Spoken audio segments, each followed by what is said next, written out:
புரியாத பகலுக்கு புரியாத பொழுதொன்று நீ காட்டினாய்.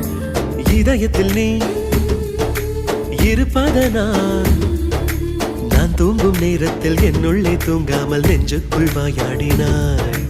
கண்ணாடி நீ கடிகாரம் நான் உன்னுள்ளே ஓடோடி வாழ்வே. காதல் எனும் கடுதாசி நீ என்றென்றும் அன்புடன் நான்